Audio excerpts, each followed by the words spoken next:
शनिवार के दिन जो पीपल के वृक्ष में सरसों के तेल का दीप लगाता है उसको शनि कभी परेशान नहीं करता। एक बात हमेशा ध्यान रखिएगा, मान लो अगर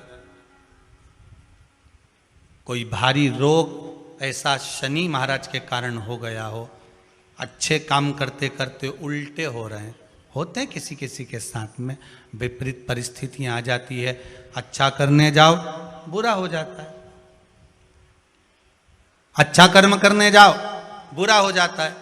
तो पीपल के वृक्ष की जो छाल होती है, छाल देखिए, पीपल के वृक्ष में जो छाल लगी होती है, उस छाल को घिसकर चंदन बनाकर भगवान शंकर का स्नान कराकर, अभिषेक कराकर, पूजन कराने के बाद में पिपलेश्वर महादेव का नाम लेकर, कौन से महादेव?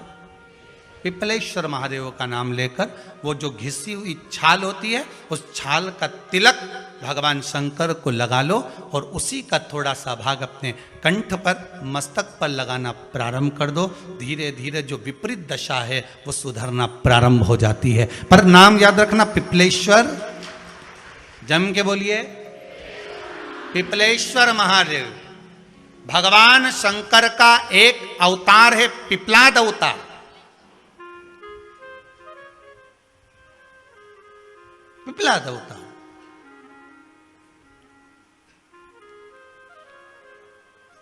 ऐसा कोई व्यक्ति नहीं जिसके भाग्य में भगवान ने सुख नहीं लिखा, लिखा है, बस थोड़ा सा मंथन करना पड़ेगा। थोड़ा सा मंथन करोगे तो वो सुख प्रकट। आपको थोड़ा सा मनन चिंतन करना पड़ेगा, थोड़ा मंथन करना पड़ेगा।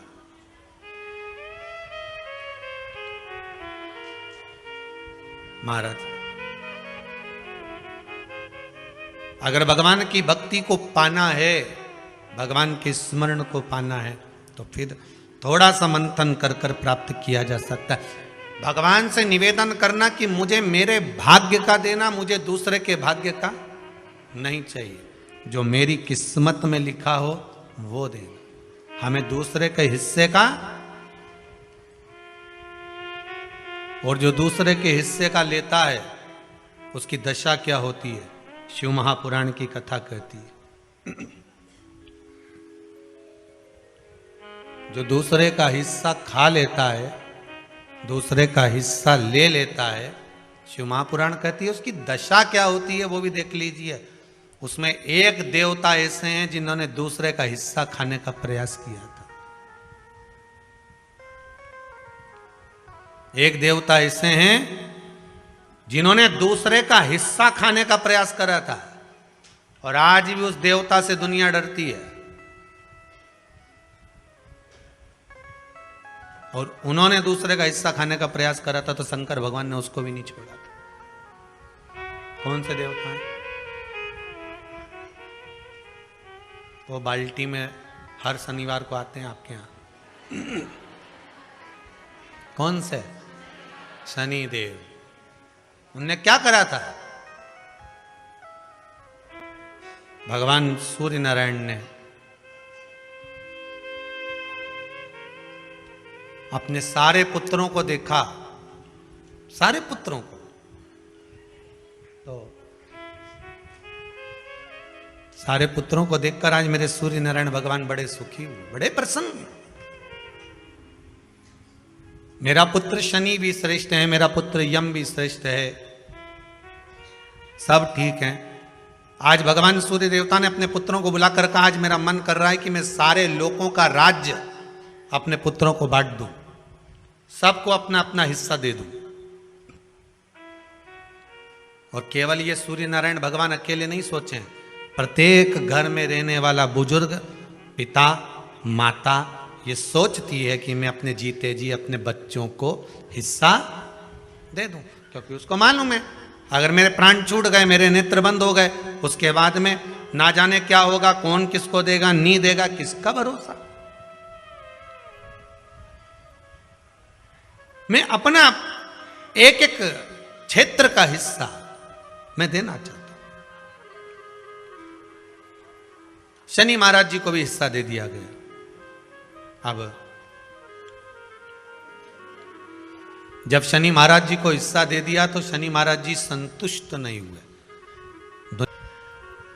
महाराज शनिदेव के मन में संतुष्टि नहीं हुई। जब शनिदेव के मन में संतुष्टि नहीं हुई तो शनि महाराज उसी समय पर अपने सारे भाइयों का हिस्सा बटोरने लगे, उस पर कब्जा करने लगे। कब्जा करने लगे तो सूर्य देवता की आंख में जल भर गया। कितना तेजवान सूर्य नारायण, कितने तेजवान, कितना तेज भगवान सूर्य के पास में था। पर शनि महाराज को देखकर आज रो रहे हैं। शनि महाराज को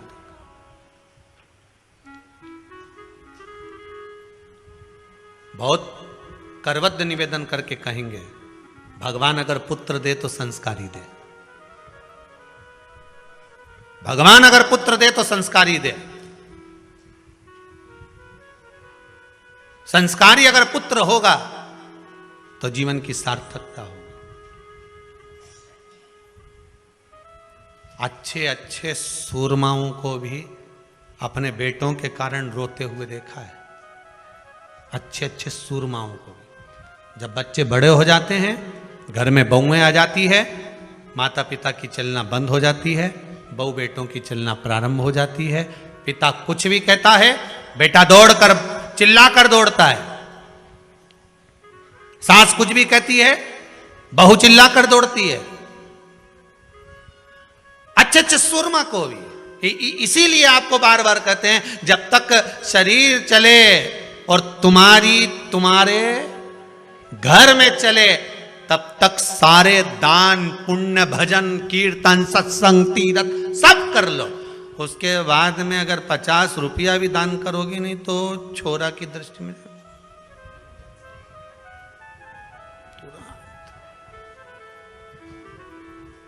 तुरंत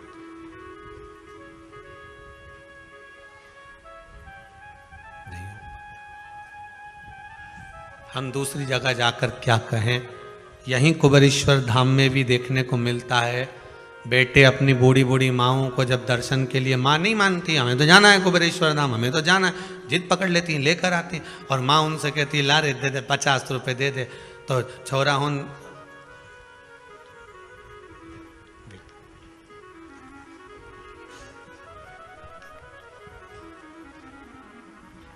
फिर माँ धीरे 50।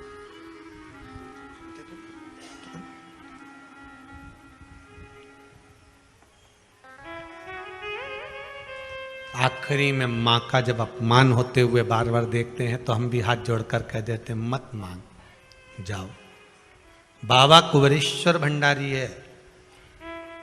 देना और नहीं देना तो आपके हाथ में है, पर मेरा बाबा कभी नहीं सोचता कि मुझे इसको देना है कि नहीं देना। यहाँ तो जिसका पांव आ गया, जो इस गेट से अंदर प्रवेश कर गया, कंकर के संकर से मिल गया, और जो दिल में लेकर आया है बाबा 3 महीने में तो वापिस बुला ही लेता है। यहाँ देना और लेना मूल नहीं है।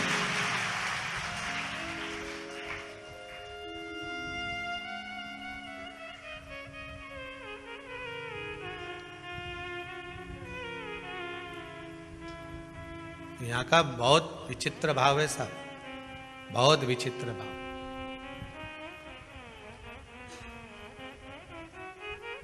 इस कुबेरेश्वर धाम से अगर कोई चप्पल भी बदल कर ले जाता है ना, तो वो चप्पल भी हिला के रख देती है, उसको रुला रुला देती है।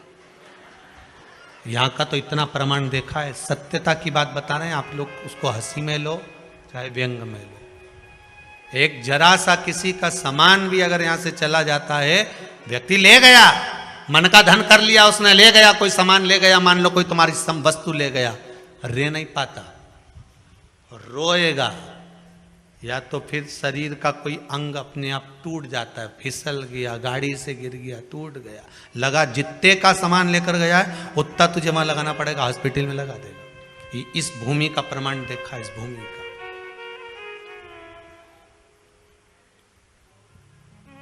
तो मन का धन कर सकते हो, पर इस भूमि के प्रमाण को फिर निवेदन करूंगा। हम तो नहीं जानते, बाबा क्या दे रहा है, पर आप लोगों का भाव अगर शुद्ध है तो जितने आप लोग आए हो ना, सब एक दूसरे का नंबर भले फोन लगा कर पूछ लेना कि और 3 महीने में तू जा रही है क्या, तो कह दे कि हाँ मेरी तैयारी है जाने की। बाबा कृपा कर देता। आप जिनके साथ में आए हो, आपकी गाड़ी में जो लोग आए हैं, 8 लोग आए हैं, तो 8 में से 5 की तैयारी रहेगी वापिस आने की। सबकी तो नहीं कह सकता हूं, क्योंकि दिल भी तो होना चाहिए, मन भी तो होना चाहिए, विश्वास। हो सकता है गाड़ी में 8 लोग आए तो उसमें से 2-3 का मन नहीं होगा, चलो सब जा रहे हैं तो अपन भी चलो। देखे तो सही आखिर में का नौटंकी चल रही है। लोगों के शब्द होते हैं, नौटंकी का चल रही है, अपन देखे तो चलिए। तो जिसका जैसा भाव होगा बाबा वैसे मिलता है। मेरे भगवान कृष्ण जब मथुरा में पहुंचे थे, कंस को काल दिख रहा था, देवकी मैया को लाल दिख रहा था, अक्रूर जी को भगवान दिख रहे थे, सबकी भावना थी, गोपियों को कृष्ण दिख रहे थे। जिसकी जैसी नियत भगवान वैसा नजर आ रहा। आप जिस भाव से आए हो, इसीलिए कह रहा हूं, गाड़ी में 8 लोग हैं तो 8 में से 5 की तैयारी कर लेना, 3 महीने बाद वापिस आना है। अगर 10 लोग आए हो तो 8 की तैयारी कर लेना, वापिस आना ही पड़ेगा। अगर 4 आए हो तो 2 की तैयारी कर लेना, आना ही पड़ेगा। और 2 आए हो तो उसमें से 1 की तैयारी करो कि बाबा बुलाएगा जरूर। यहां इस भूमि का प्रताप है, आना और भाव लेकर।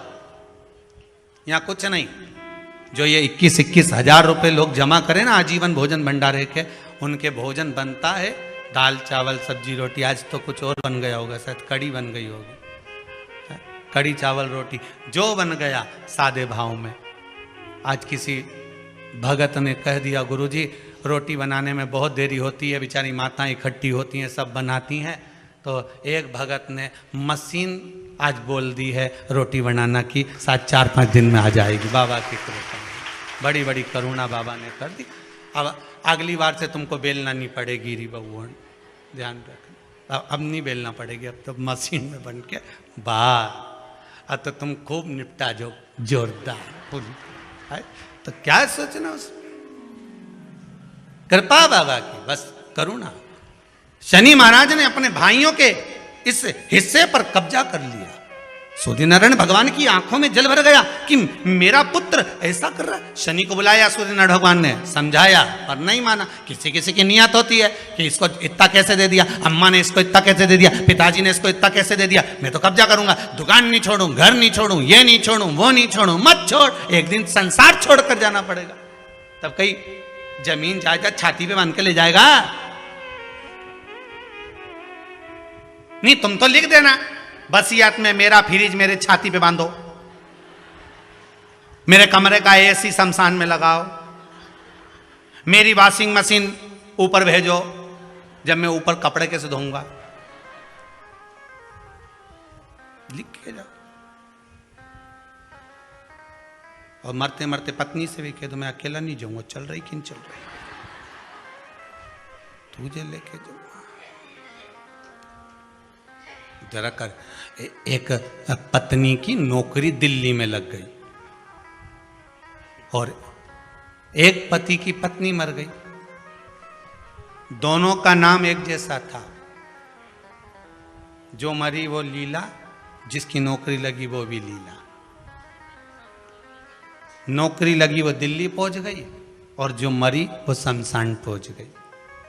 इसका पति अंतिम संस्कार करके आ रहा था। दिल्ली वाली जो लीला थी, उसने अपने पति को फोन मिलाया था। वो फोन उसके पति को तो नहीं मिला, इसको लग गया भेरू को। किसको? जो लीला का अंतिम संस्कार करके आ रहा था। दिल्ली वाली लीला फोन लगा के बोली, मैं लीला बोल रही हूं, आराम से पहुंच गई हूं, 8 दिन में तुम्हें भी बुला लूंगी। वो भेरू चक्कर खा के गिर गया। बताओ, उसको लोगों ने पानी का छींटा देके उठाया। वो क्या गया, अरे उठ, क्या हुआ? पत्नी का फोन आया था। क्या कह रही थी? मैं आराम से पहुंच गई हूं, 8 दिन में तुम्हें भी बुला लूंगी। इतने में रिश्तेदार बोले, अरे वो तो मर गई, फोन थोड़ी ना ले गई। किसी ने दूसरे ने लगा दिया, वो तो दूसरे की लीला का फोन इसके पास पहुंच। अब सोचो, वो कह दे कि मैं तो जाऊंगा ना, तो यहाँ कौन सा छाती बांध कर जाना। भगवान सूर्य देवता ने शनि महाराज को समझाया, नहीं माने शनि देवता, मानने को ही तैयार है, मैं काहे को मानूं। नहीं माने तो सूर्य देवता ने अपने गणों को भेज दिया, जाओ जरा शनि महाराज को जरा हटाओ वहां से। शनि महाराज को गुस्सा आया और शनि महाराज ने उन सारे गणों को नष्ट कर दिया। अब एक बार अगर कब्जा हो जाए तो कोई छोड़े? बड़ी मुश्किल से छोड़े। वो तो अच्छा है शमशान में कोई कब्जा नहीं करे। हाँ, नहीं तो लिख जाए इतनी जगह में हमारा दादाजी मरा था, अच्छा कहीं का सूरमा कह दे। इतनी जगह में हमारा दादाजी मरा था, इतनी जगह में हम सब मरेंगे, बस ये जगह हमारी हो गई। कौन करे मां कब्जा? कब्जा कौन करे? शंकर भगवान ने इसीलिए तो ऐसी जगह घर बनाया कि जहां कोई कब्जा ही नहीं करे। और दूसरी जगह बना लेते तो लोग कब्जा कर लेते। वहां कैलाश तक पे तो छोड़ नहीं रहे। वहां भी होटल बनना चालू हो गई आसपास में। वहां नहीं छोड़ी। बहुत अच्छा है कहीं की होटल शमशान में नहीं बन रही।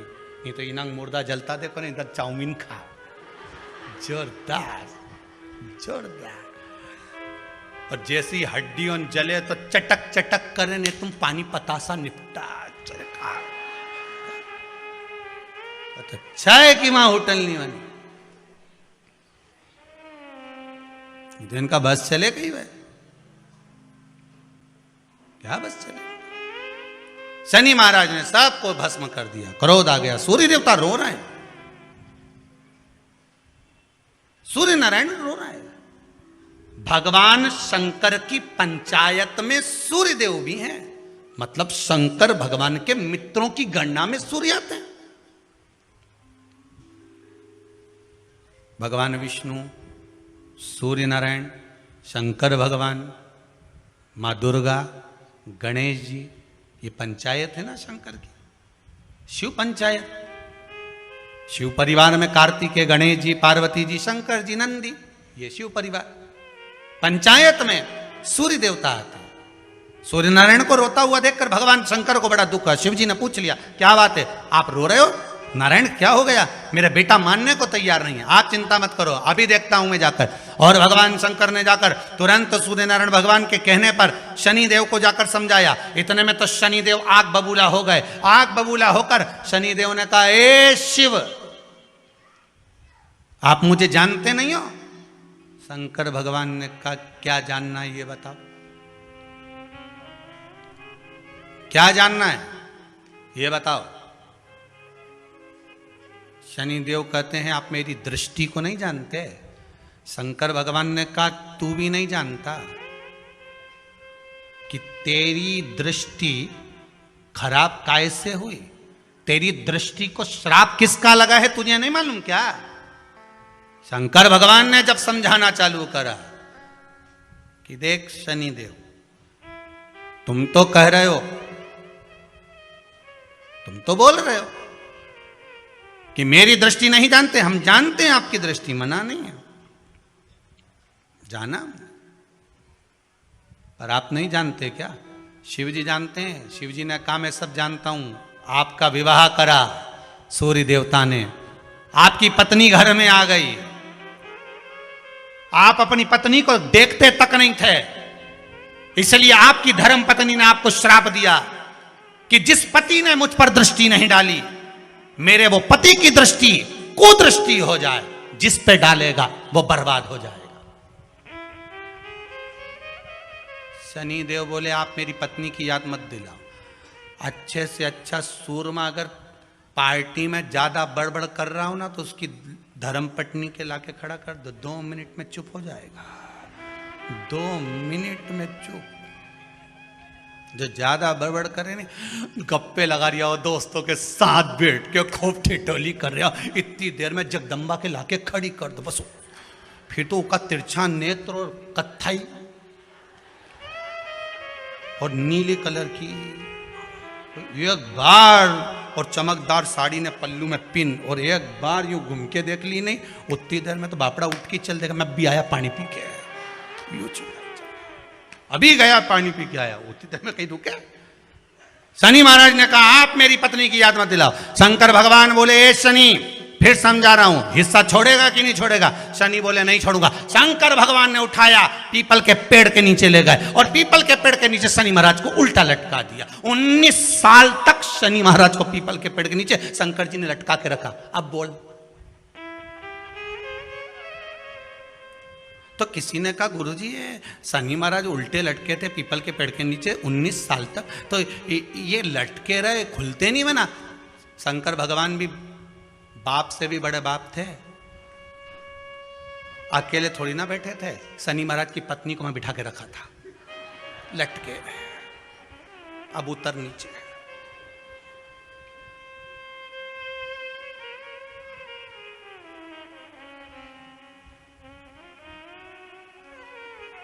शनि महाराज ने देखा इसी ने मुझे श्राप दिया है, मेरी दृष्टि कुदृष्टि हो जाए, और इसको मैं देखना पसंद नहीं करता। तो शनि ने 19 साल तक आंख नहीं खोली।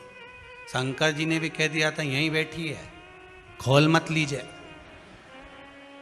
तो बापड़ा खोले ही नहीं आंख, औंधा लटके पीपल के पेड़ में। कई बार शनि महाराज ने शिव जी से कहा गई क्या?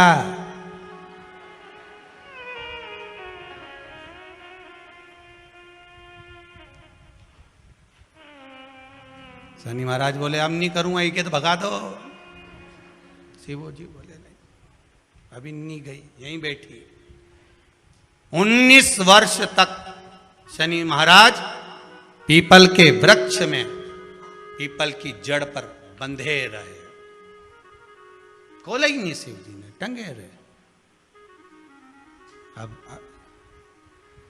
दूसरे का हिस्सा खाने वाले को जब शनि महाराज जैसे के लटका दिया भोलानाथ ने, तो तुम कहीं लगो रे लाइन में? जरा विचार तो करो। तुम तो तुरंत, कई लोगों की आदत होती है, एक माताजी की चप्पल कहीं खो गई तो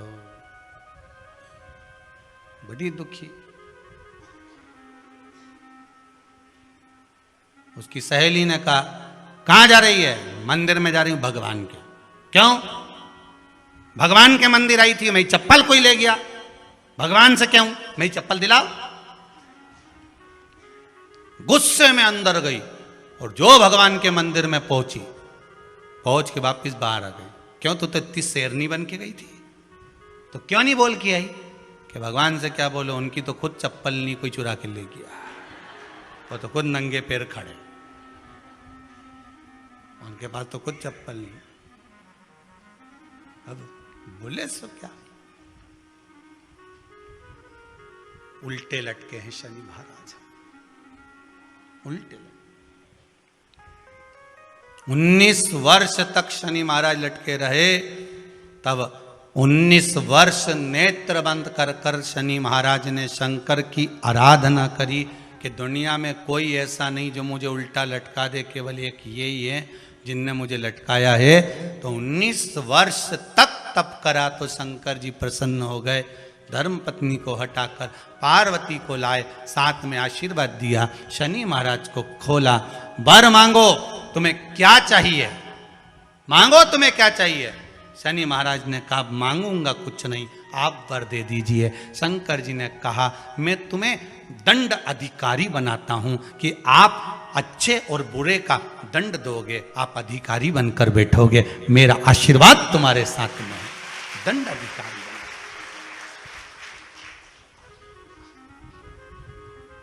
पीपल की जड़ में बांधा है तेरे को, पीपल की जड़।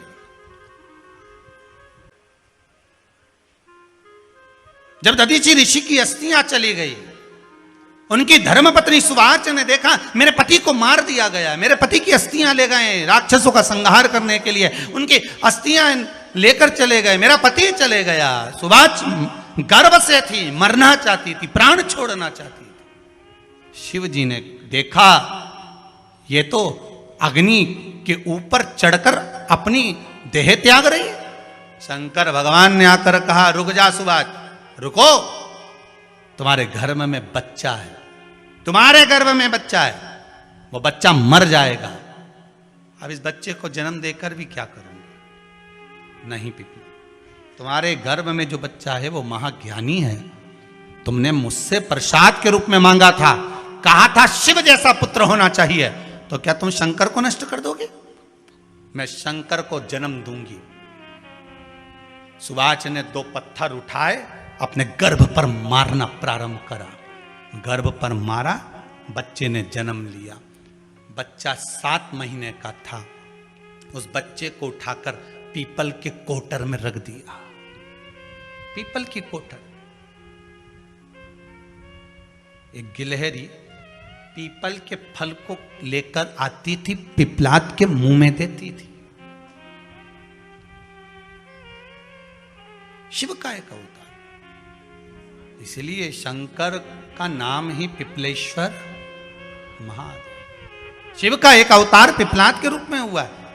तुम क्यों चिंता करती हो? तुम चिंता मत करो, तुम्हारा पुत्र जन्म दो तुम। और दिया धन सुभाष ने, उसके बाद प्राणों को त्यागा। और उस पीपल के कोटर में अगर भरण पोषण करने वाला कोई था तो वह देवाधिदेव महादेव था। फिर निवेदन करेंगे, माता के गर्भ में बच्चा रहता है, उसका भरण पोषण करने वाला मेरा देवाधिदेव महादेव है। अगर जन्म उसने दिया है तो मृत्यु भी वो देगा। अगर तुमको कुछ ज्ञान दिया है तो अच्छी जगह पर भी वही पहुंचाएगा। आप जो अभिलाषा लेकर आते हैं, बच्चे कहते हैं हमारी नौकरी नहीं है, सर्विस नहीं है, हम इस कॉलेज में पढ़ना चाहते हैं, हम इस जगह जाना चाहते हैं, हम इस पद पर जाना चाहते हैं, बस इतना याद रखना, तुम्हारा भाग्य बुरा नहीं होता। कभी भी याद रखना, संसार में जिसको भगवान ने जन्म दिया उसकी किस्मत कभी बेकार नहीं हो सकती। अगर भगवान तुम्हारी किस्मत बेकार होती तो जानवर बनाकर पैदा करता, इंसान बनाकर नहीं। किस्मत अच्छी थी इसलिए इंसान बनकर पैदा हुआ, जानवर बनाकर पैदा नहीं करा। अगर तुम्हारी किस्मत अच्छी थी इसलिए मनुष्य बनकर पैदा हुए हो, इंसान बनकर पैदा हुए हो, मानव बनकर पैदा हुए हो। भगवान को दोष मत देना कि भगवान ने किस्मत बेकार दी है। भगवान ने किस्मत अच्छी बनाई है इसलिए तुझे मृत्यु लोक में जन्म दिया। भगवान ने भाग्य अच्छा बनाया इसलिए तुझे शिव महापुराण की कथा सुनने का मौका दिया। नहीं तो भाग्य में नहीं होती तो कहां से मिल जाती? किस्मत अच्छी है तो भगवान फिर नौकरी भी लगाएगा, धंधा भी करवाएगा, सर्विस भी कराएगा, विवाह भी करेगा, शादी भी करेगा, मकान भी बनाएगा, जायदाद भी देगा, संतान भी देगा। उसने दिया है पेट तो भरेगा वही। हम काय को अपने माथे पर ले?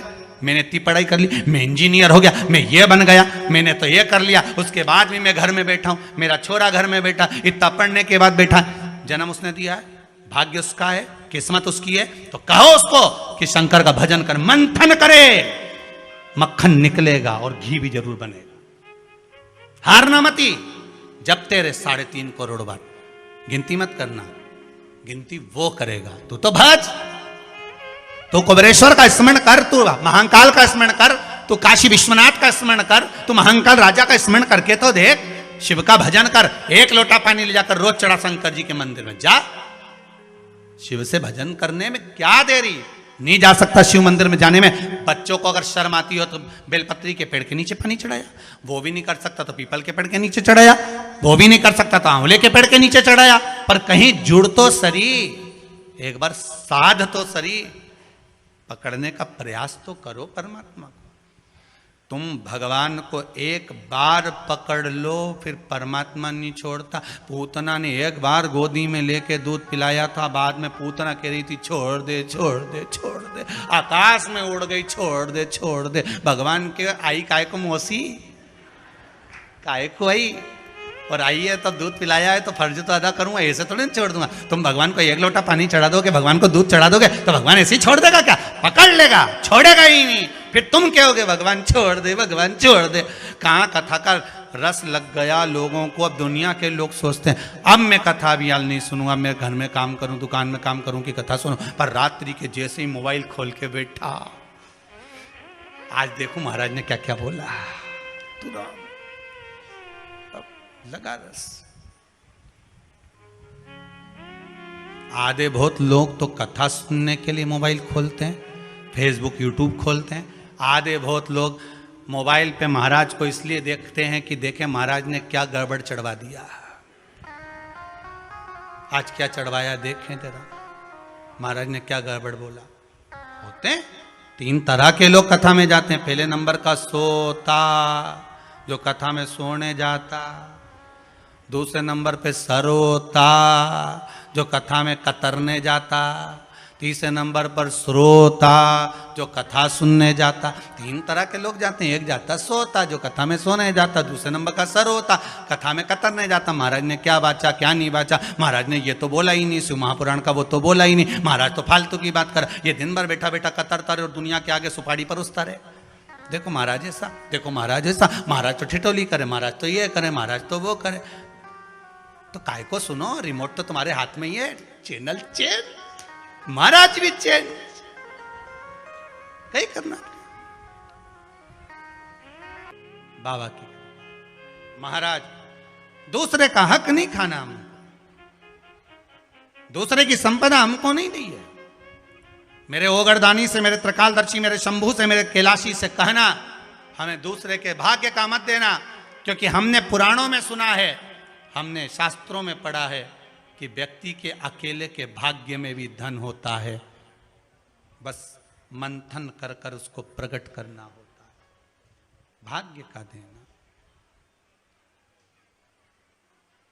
भाग्य का दीजिए महाराज। और जब बाबा शनि देव को छुड़ा दिए, उनको दंड अधिकारी बना दिया। भगवान शिव की कथा कहती है, भगवान शंकर और पार्वती मंगल आनंद सुख भोगने वाले थे। यही शनि महाराज ने निवेदन करा था कि एक बार आपके मंगल विवाह का स्वरूप का दर्शन करूं, तब शिव और पार्वती के मंगल विवाह का दर्शन होता है। सुंदर भगवान शंकर और पार्वती का मंगल विवाह का दर्शन हो रहा है भाव भक्ति के साथ। यदि मानव की देह प्राप्त हुई है,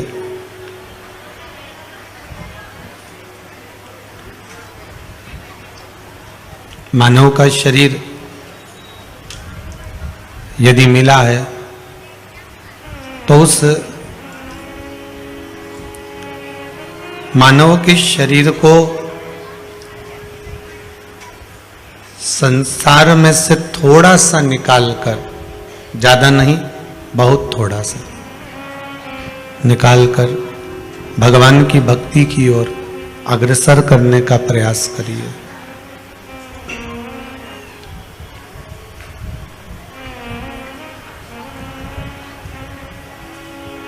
संपूर्ण संसार समस्या है,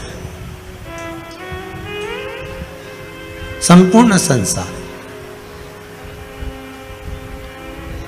जिस संसार में जिस रूप में हमारा जन्म हुआ है, ये संपूर्ण संसार समस्या है, पर संपूर्ण संसार रूपी समस्या का समाधान भगवान देव अधिदेव महादेव की कथा है। अगर संसार समस्या है तो भगवान समाधान।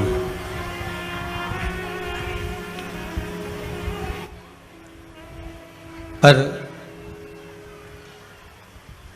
विश्वास रखकर अगर समाधान को पकड़ोगे तो समस्या का समाधान हो सकता है।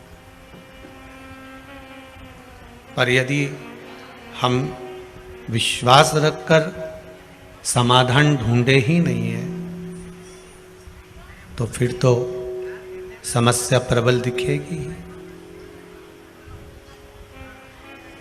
ईश्वर का एक नाम, भगवान का एक नाम स्मरण, भगवान का नाम उच्चारण एक समाधान का काम करता।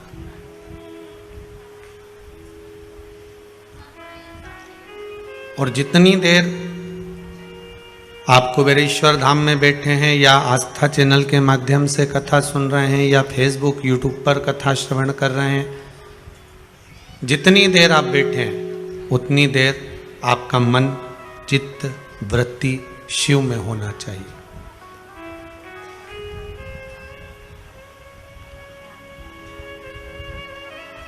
इतनी इतनी दूर से आप लोग इस कुबेरेश्वर धाम में, इस जंगल में आए हो,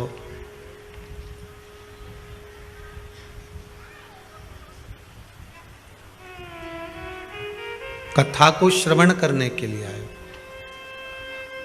फिर कहूंगा, केवल शिव पुराण की कथा नहीं है, शंकर के सामने बैठे हो तो समझ लेना जैसे क्लास टीचर के सामने बैठकर हाजिरी भराती है, ऐसे ही आपकी हाजिरी भरा रही है।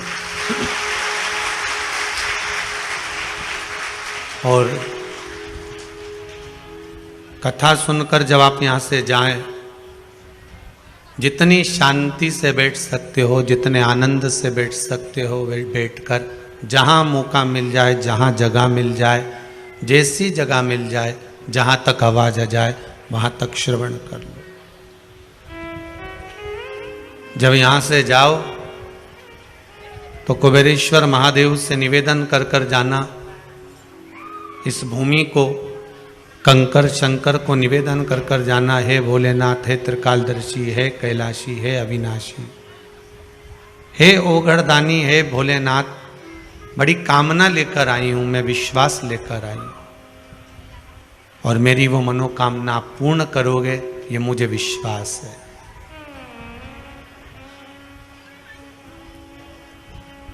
पकड़ लो हाथ गिरधारी, नहीं तो डूब जाएंगे। हमारा कुछ ना बिगड़ेगा, तुम्हारी शान जाएगी। दुनिया के लोग हमसे कुछ नहीं कहेंगे। दुनिया के लोग अगर कहेंगे तो वो आपसे ही कहेंगे कि शिव का इतना भगत थी, इतना उपासक थी, शंकर की भक्ति में इतना डूबा रहती थी और भगवान शंकर की भक्ति में डूबने के बाद भी इसका दुख नहीं कटा, इसकी समस्या नहीं मिटी। तो फिर कहूंगा, संसार समस्या है, पर संसार अगर समस्या है तो भगवान का भजन, भगवान की कथा, भगवान का स्मरण, भगवान का नाम, भगवान की भक्ति समाधान है। और उस समाधान को अगर हमने अपने भीतर उतार कर रखा है, भगवान ओगढ़दानी के नाम को हमने अपने भीतर उतार कर रखा है, तो ये पक्का है कि या तो समस्या रहेगी या समाधान रहेगा। और समस्या टिक नहीं सकती समाधान के आगे, शिव नाम के आगे।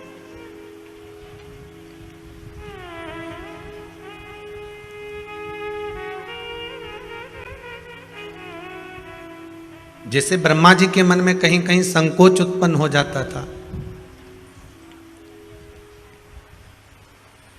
ब्रह्मदेव के मन में जब सृष्टि की रचना करी गई, रचना के समय पर उन्होंने जो मनु और शत्रुपा का जन्म दिया, मनु और शत्रुपा के बाद में उत्तानपाद प्रियव्रत की कथा जो आई, उत्तानपाद की 2 धर्म पत्नियां सुनीति सुरुचि की कथा आई। और सुनीति और सुरुचि, केवल उत्तानपाद की 2 पत्नियां शिव महापुराण की कथा कहती है, केवल उत्तानपाद की नहीं, हमारी भी 2 इच्छाएं, हमारी भी 2 आकांक्षा, हमारे भी 2 मन, हमारी भी 2 इच्छा, हमारे भी 2 मन है, हमारी भी 2 आकांक्षा। केवल उत्तानपाद की 2 पत्नियां नहीं है, हमारी भी 2 इच्छाएं। एक सुनीति है और एक रुचि।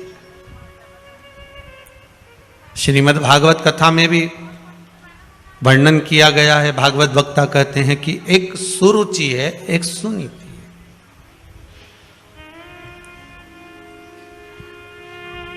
सुनीति जो नीति का पथ निश्चित कर दे, और सुरुचि जो रुचि के पथ को निश्चित करे।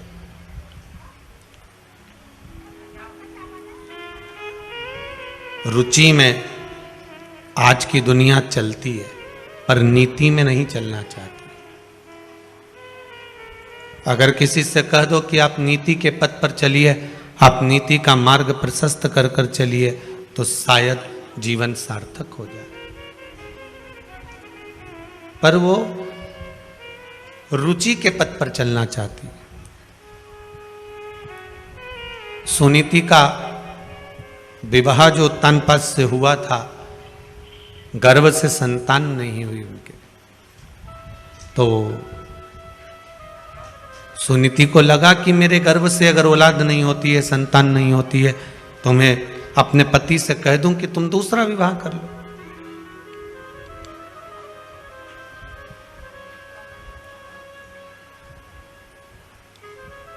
अगर परमात्मा ने संतान का सुख नहीं दिया, हां, शंकर भगवान की कृपा हो जाए और आपके घर में संतान हो जाए, ये शिव की कृपा है, ये उसकी उदारता है।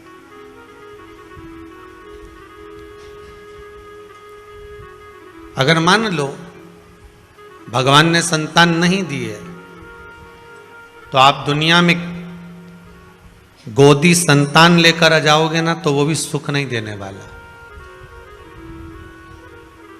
क्योंकि भगवान ने लिख दिया था कि तेरे ललाट में ये संतान का सुख नहीं है। श्रीमद् भागवत में वर्णन आता है,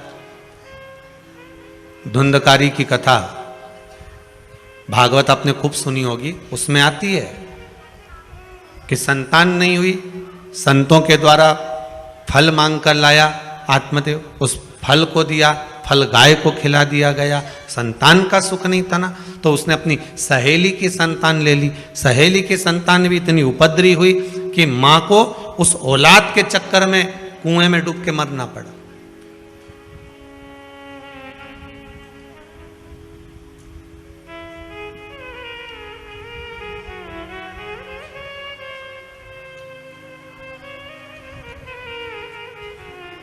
केवल संतान का सुख, कई माताएं आकर कहती, गुरुजी हमारी बहू के यहां छोरी है, भगवान से प्रार्थना करने आए, छोरा हो जाए।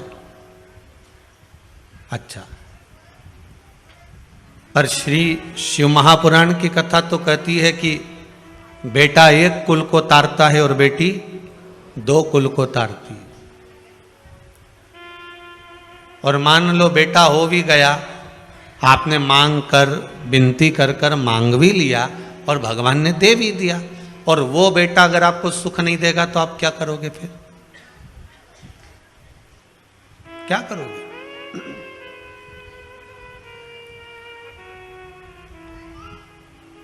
सुख इस भाग्य में लिखा होना चाहिए।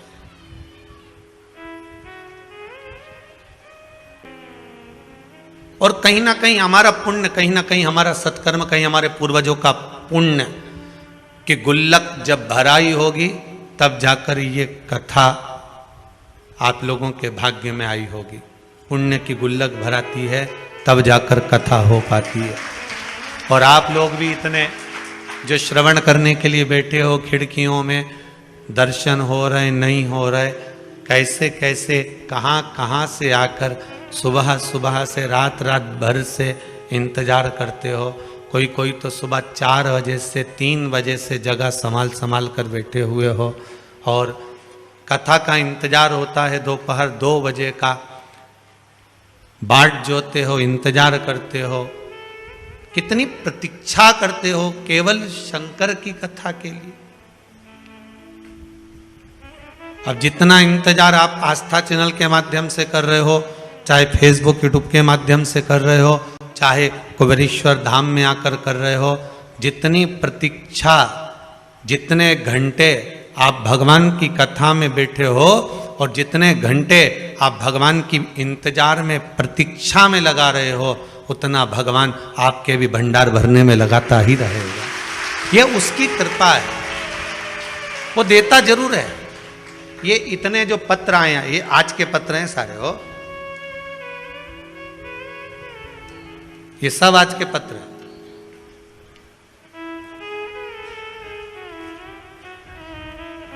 और ये पत्र, ये केवल आप लोगों के स्नेह और प्रेम के हैं, जो मेरे शंकर ने आप पर करुणा लुटाई है उसके हैं।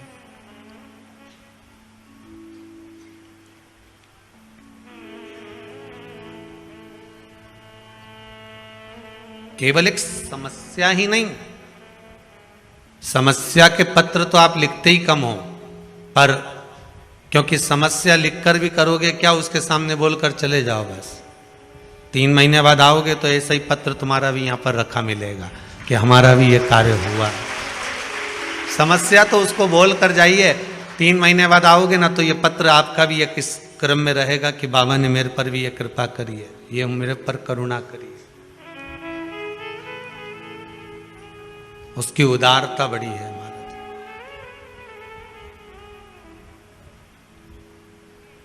सुनीति और सुरुचि।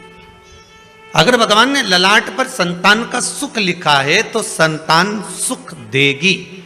फिर वो पड़ोसी के बच्चे क्यों ना सुख दे दें, देवरानी जेठानी के बच्चे क्यों ना सुख दे दें, आपके बच्चे क्यों ना सुख दे दें, फिर वो संतान का सुख है तो भगवान देगा, कैसे भी देगा।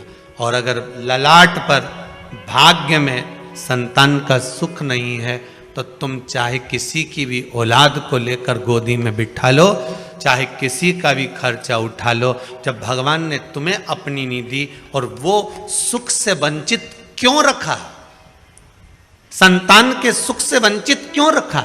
जब सारी दुनिया को औलाद दी, सारी दुनिया को संतान दी, तो तेरी गोदी खाली क्यों रह गई? तो भगवान से कभी एकांत में पूछना कि मेरी गोदी क्यों खाली रखी। भगवान कह देगा इसलिए खाली रखी क्योंकि पूर्व में तू संतान के सुख में इतनी उलझ गई थी कि संतान ने तुझे ताने दिए, अपशब्द किए, तू उसी के मोह में पड़ गई थी। जैसे श्रीमद् भागवत में आता है जड़ भरत का चरित्र, भरत जी महाराज का चरित्र। भरत जी महाराज हिरण के उस मोह में इतने पड़ गए थे कि मरने के बाद हिरण की योनि प्राप्त कर ली थी। तू उस मोह में ना पड़ जाए। अब की बार तेरा मानव का जो शरीर है वो आखिरी मिला है, इसके बाद तेरा जन्म मनुष्य का नहीं होगा। इसलिए मैंने तुझसे संतान के सुख को खींच लिया है जिससे तू भगवान की भक्ति में डूब जा, शिव के स्मरण में डूब जा, राम नाम कृष्ण नाम में डूब जा। जितनी भगवान की भक्ति करेगी इसके बाद तेरा जन्म नहीं है, इसके बाद तो तू मेरी हो जाएगी, इसके बाद तू परमात्मा की हो जाएगी, फिर तेरा कोई जन्म नहीं है।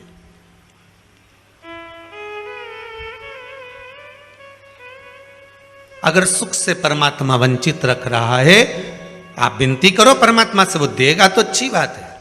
आप निवेदन करके जाओ भगवान से, वो गोदी भर दे आपकी तो अच्छी बात है, कोई दिक्कत नहीं। पर अगर सुख से, किसी भी सुख से परमात्मा ने वंचित रखा है तो उसमें कुछ ना कुछ भाग होगा।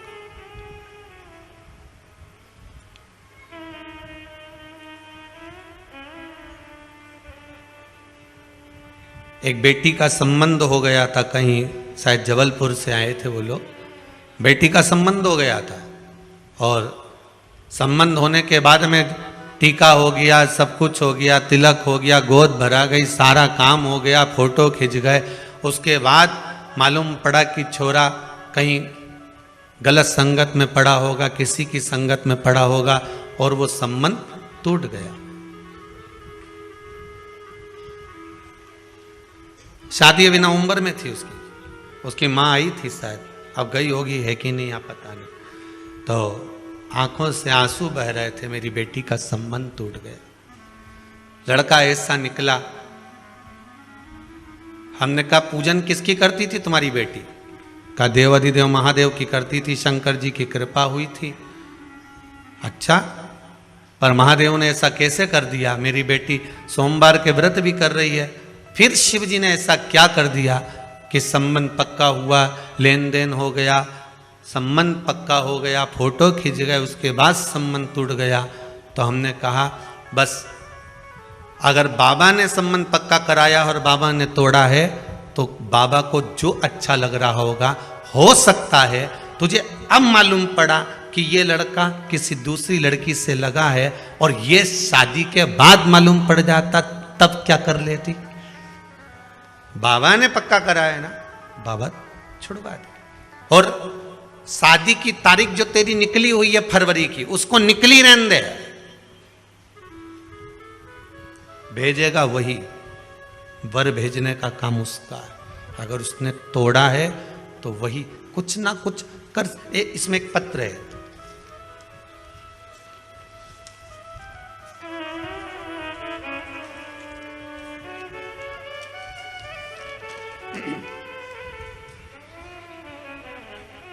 श्री नितिन जी पंचाल, इन्होंने पत्र लिखा है, गुरुजी मुझे इंदौर के गवर्नमेंट कॉलेज में इंजीनियरिंग में एडमिशन लेना था।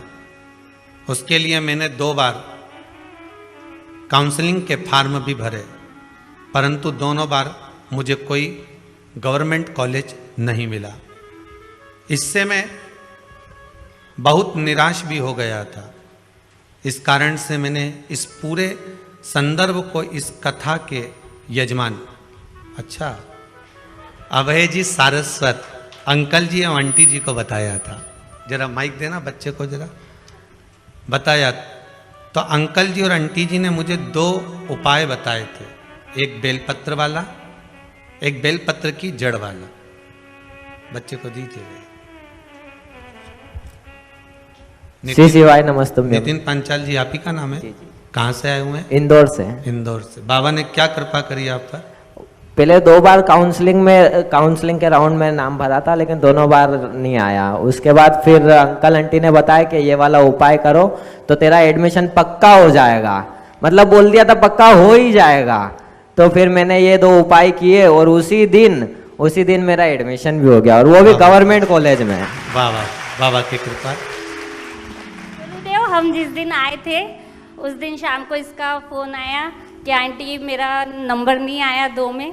मैंने कहा तू चिंता मत कर, तेरा नंबर जरूर आएगा। बाबा की कृपा, बहुत बहुत धन्यवाद। बैठिए विराजिए। ये बाबा की करुणा है, कृपा है। कृपा बिना कुछ नहीं होता सब। अगर भाग्य में लिखा होगा ना बाबा ने, तो वो मिलेगा जरूर। और एक और चीज कहेंगे, माता पिता कभी अपने बच्चों का गलत नहीं सोचते। बेटा अगर कपूत भी है ना, तो भी माँ उसको गाली दे देगी, अपशब्द कह देगी, ताना दे देगी और कह देगी तू मेरे लिए मर गया, पर फिर भी माँ दिल से दुआ ही देगी। भले वाणी से बद्दुआ दे देगी पर दिल से दुआ देगी। ऐसा ही मेरा शंभु, मेरा त्रिकालदर्शी, मेरा कैलाशी, मेरा शिव है, वो कभी बुरा नहीं कर सकता, कभी बुरा नहीं करेगा। दुनिया के लोग भ्रम उत्पन्न कर सकते हैं कि बताओ वो सियोर वाले महाराज ने ये चढ़वा दिया, इससे ये बुरा हो जाएगा। कभी बुरा नहीं हो सकता अगर आपका भाव शुद्ध है तो।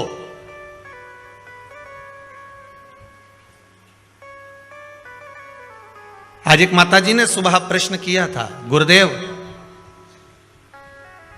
कोरोना महामारी में मेरे पति मर गए। मेरे को एक ब्राह्मण देवता ने, एक पंडित जी ने कहा था कि तुम इतने महामृत्युंजय के पाठ करवाओ। मैंने महामृत्युंजय के पाठ करवाए।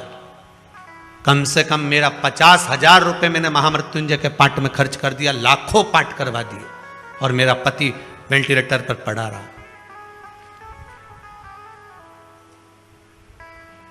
मैंने ब्राह्मण देवता को, उन्होंने कहा अकाउंट में डलवाओ, मैंने अकाउंट में डलवाया। उनके पाठ चल रहे थे, उन्हें फोटो भी भेजे, संकल्प भी लिया।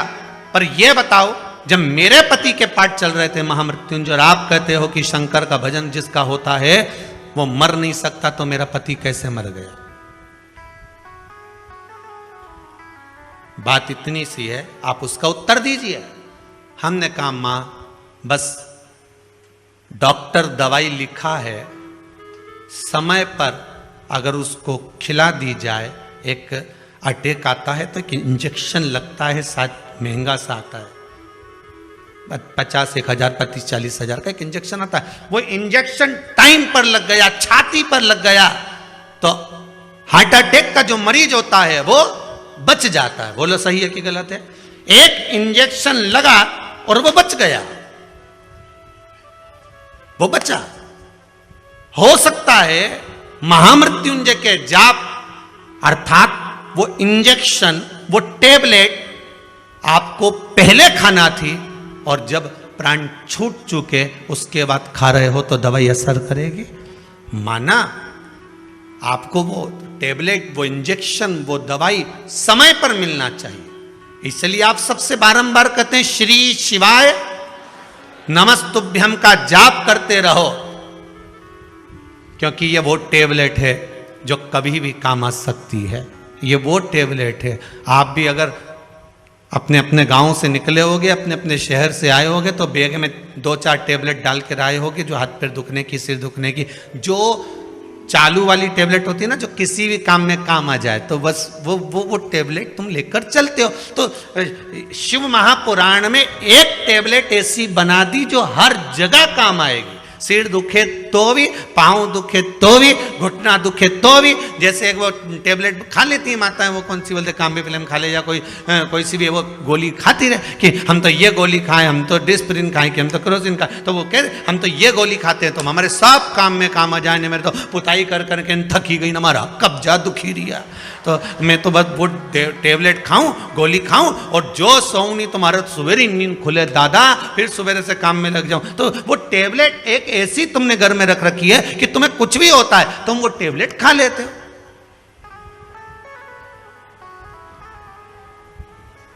किसी किसी की बाम और विक्स की ऐसी आदत रहती है कि कुछ भी दुख है वो तो लगा, उसका दांत भी दुखिया नहीं बाम निकल,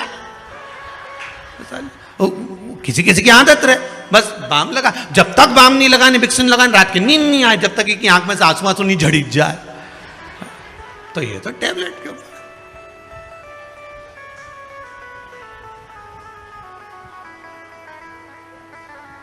किसी किसी की आदत रहती है कि थोड़ी सी भी तकलीफ आई तो ये 2-3 बार अगर बीपी नहीं नब्बा ले तो इसको आनंद ही नहीं आए। तो भाई नापो, मेरे को ऐसा लग रहा हमारे घबराहट हो रही है, सिर पे पसीना आ गया। अब सब लेवल में तो फिर काय से हो रहा है। फिर डॉक्टर साहब ने पूछा,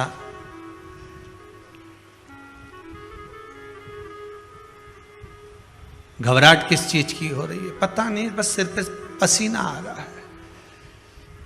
डॉक्टर बोले कुछ नहीं है, दिवाली का टाइम है, बहू करवा चौथ का बाजार करने गई होगी, इसलिए थोड़ा सा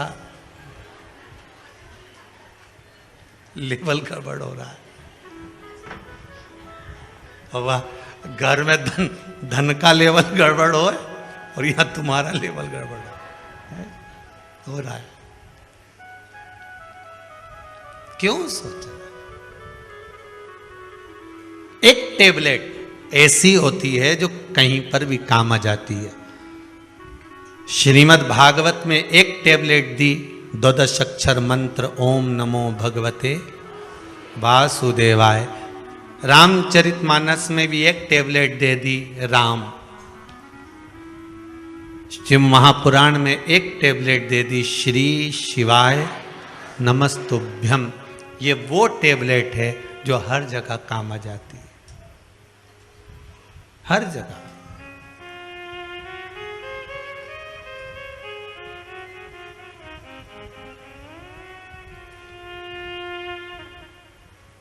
एक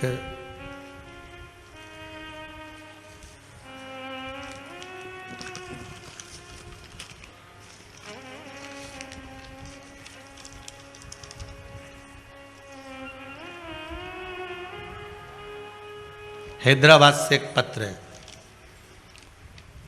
किसी ने भेजा।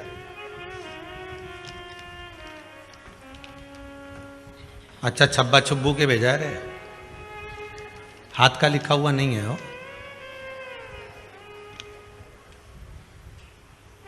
मैं विदित सांघी, 15 साल का हूं। मैं हैदराबाद तेलंगाना से हूं। मैंने पहली बार आपकी महापुराण पुरुषोत्तम मास में सुनी थी। मैं अपनी माँ से बहुत पहले से एकादशी करने की अनुमति मांग रहा था, पर माँ ने नहीं दी। पर आपके महापुराण सुनने के बाद मेरी माँ ने मुझे एकादशी करने की इजाज़त दे दी। मेरे बर्थडे पर भी मेरी एकादशी का व्रत पड़ा, तो मैंने व्रत रखा।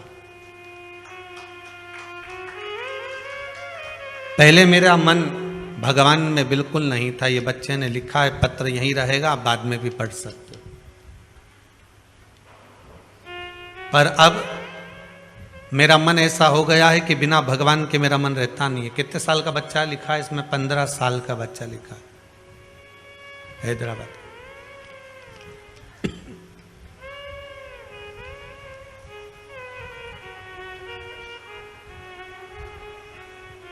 एक इच्छा है मेरी कि बाबा मेरी कामना पूर्ण करे और कुबेरेश्वर धाम में आऊं और एक बार शिव महापुराण की कथा जरूर करवाऊं, अपने धन से करवाऊं। अब 15 साल का बेटा कह रहा है कि मैं अपने धन से शिव महापुराण की कथा करवाऊं। विदित सांगीन का नाम है, हैदराबाद से। अपने धन से 15 वर्ष की आयु है। अगर बाबा की कृपा हुई, आपका पत्र यहां तक पहुंच चुका है, तो सांघी जी आप भी यहां तक पहुंच जाओगे, ये पक्का है। और आपकी भावना, आप अगर दिल से हृदय से भगवान की भक्ति में लगे हो तो ये विश्वास मानकर चलना कि भगवान आपकी कामना पूर्ण जरूर करेगा। बस हिम्मत मत हारना। दुनिया के लोग डराते जरूर हैं, जैसे ध्रुव जी को डराते थे, डराएंगे। आप भगवान को कैसे भी रिझा रहे हो, भगवान से भय मत खाना, अपने कर्म से भय खाना। फिर कहेंगे किसी से मत डरो, पर अपने कर्म से जरूर डरो, क्योंकि कर्म का भोग तो परमात्मा को भी भोगना पड़ता है। आपको किसी से डरने की जरूरत नहीं है, कर्म से डरने की जरूरत है। संसार सागर में आए हो, किसी धर्म की जगह पर जाना, मंदिर जाना, देवालय जाना, सत्संग में जाना, संकीर्तन में जाना, भजन में जाना, कथा में जाना, कीर्तन में जाना, पूजन में जाना, स्मरण में जाना, तीर्थ जाना, सारी दुनिया में पाप कर्म कर लोगे चल जाएगा, पर कहीं धर्म की जगह पर पाप कर्म मत करके आना, नहीं तो जिंदगी पूरी नरक में निकल जाएगी। और आज के जमाने में जितना भी पाप कर्म हो रहा है वो धर्म की जगह पर ज्यादा हो रहा है।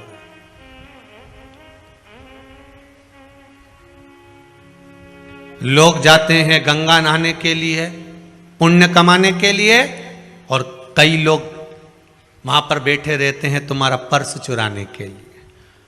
तुम करो गंगे हर, वो तुम्हें करे नंगे हर। बस तुम पानी में कूदे और उन्होंने तुम्हारा सामान ले गए। जो गंगा नहाने गए हैं, इनके पूर्वज ऊपर बैठकर भगवान विष्णु उनकी पीठ को थपथपा कर कहते हैं कि तेरे घर के बच्चे गंगा में नहाकर तुम्हें तर्पण कर रहे हैं, तिलांजलि दे रहे हैं। तुम तर गए, 7 पीढ़ियां तुम्हारी तर गई। और जो गंगा के घाट पर बैठकर चोरी करता है, तो भगवान उसके पूर्वजों के पास भी बैठकर कहते हैं धिक्कार तेरे जीवन पर, जो तेरे वंश के लोग चोरी कर रहे हैं।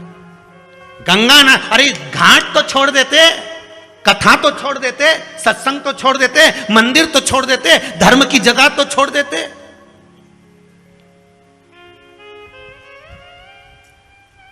पुण्य की जगह तो छोड़ दो,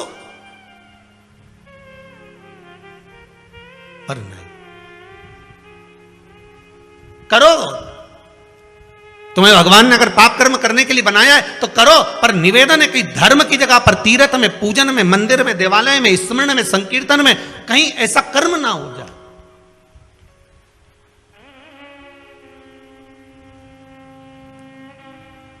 बचिएगा बेकार कर्म से, धर्म की जगह पर जाकर। उस कर्म का भोग बड़ा विचित्र भोगना पड़ता। सुनीति और सुरुचि दोनों प्रबल हैं। सुनीति के संतान नहीं है, अपनी काका की लड़की से शादी कर दी अपने पति की और उसका विवाह कराई, तो सुनीति का गर्भ ठहर गया। भगवान परीक्षा बहुत लेता है, बहुत परीक्षा लेगा। पहले तो भगवान देता नहीं है, और अगर देगा तो भगवान फिर विचार करेगा कि इसने सही जगह पर लगाया कि नहीं लगाया।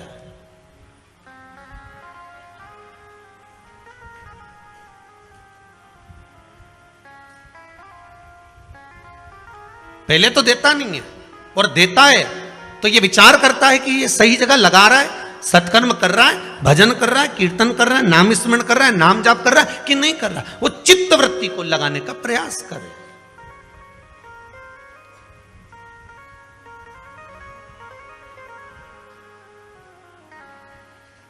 इस मन को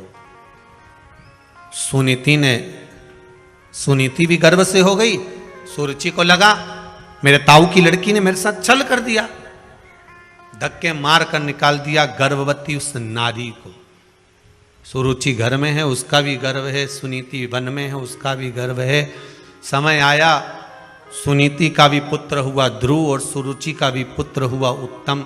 सुनीति का जो पुत्र हुआ था ध्रुव 4 वर्ष की अवस्था धारण कर कर माँ की गोद में बैठा था। माँ की गोद में बैठा, एक दिन देवर्षि नारद ने उनको कह दिया, कहाँ जा रहे हो? कहाँ? मेरे पिता कौन है मुझे मालूम नहीं है। मेरे पिता? तब देवर्षि नारद कहते, उत्तानपाद तुम्हारे पिता हैं। और उत्तानपाद के पास गया, गोदी में बैठ गया तो छोटी माँ ने उसको गोदी से उतार दिया। तो पिता की गोद में बैठने के लिए रोता है? उतार नीचे। अगर तुझे पिता की गोद में बैठना है तो मेरे गर्भ से जन्म लेना पड़ेगा और मेरे गर्भ में आने के लिए भगवान का भजन करना पड़ेगा। और रोता रोता अपनी माँ के पास चले गया, माता सुनीति के पास में। और नीति नीति होती है, नीति सतमार्ग बताने वाली होती है। नीति कभी गलत मार्ग पर अपने बच्चों को नहीं भेज सकती।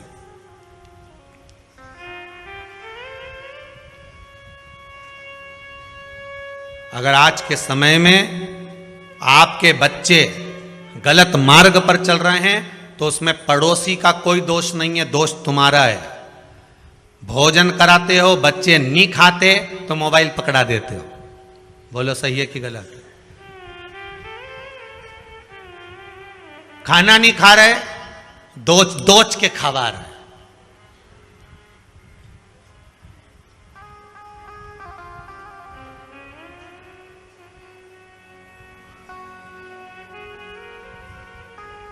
पहले के समय में छोटा सा बच्चा रात्रि को अगर जाग जाता था तो माताएं लोरी गाकर सुलाती थी। बोलो सही है कि गलत है? बहुत प्रेम से हाथ रखकर धीरे धीरे, चंदा मामा पूर के पुआ पकाए आप खाए, मुन्ना को देवे और प्याली गई, मुन्ना गया। कहते कितने प्रेम से खिलाते थे, सुलाते थे। बच्चा रात को जग जाता, माँ उसको स्नेह से सुलाती थी। आज के जमाने में बच्चा जग जाए आधी रात को तब देखो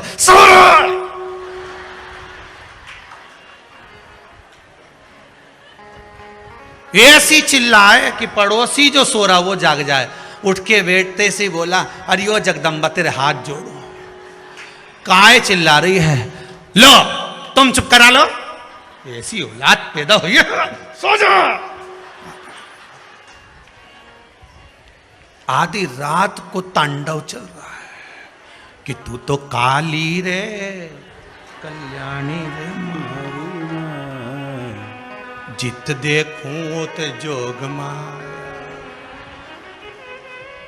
तू कौन से गांव से आई मारी माई? कौन गांव की है? और तू तो मेरे संग परनाई मारी। गजब। लो तुम चुप करा लो। अब वो बेचारा दिन भर दुकान में थका, नौकरी में थका, फिर भी आधी रात को लेके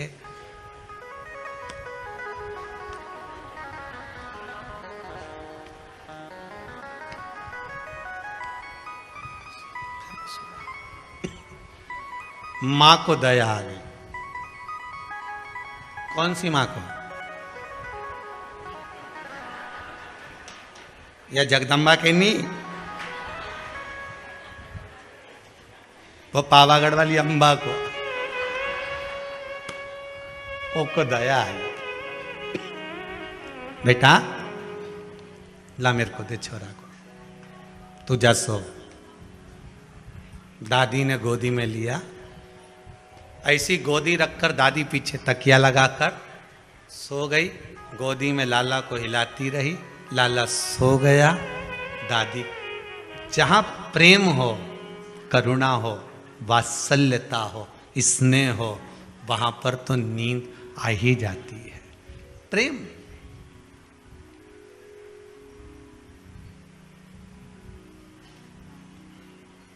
कथा में क्यों नींद आती है? किटी पार्टी में तो आई ही नहीं। ना शॉपिंग मॉल में आई, पर कथा में आई। कारण क्या है? बच्चा सारे मोहल्ले में खेलता है, पर बच्चा जब मोहल्ले में खेलने के बाद अपनी माता की गोद में आकर बैठता है, माँ उस पर हाथ रखती है और बच्चे की आंख में नींद आ जाती है। तो पड़ोसी के यहाँ बच्चे को नींद क्यों ना आई? उसके यहाँ गया था खेलने, वहां क्यों नहीं सोया? वहां गया था, वहां क्यों नहीं सोया? क्योंकि माता की गोद एक ऐसी गोद होती है जहां बच्चे को नींद आ जाती है। शिव महापुराण, भागवत कथा, राम कथा, गीता, ये जितने पुराण, जितने शास्त्र, जितने वेद हैं, ये मेरे परमात्मा की गोद है जिसमें बैठते से नेत्र बंद हो जाते हैं। ये मेरे परमात्मा की गोद है जिसमें बैठे और निंद्रा समाहित हो जाती है, नींद आ ही जाती है। होता है।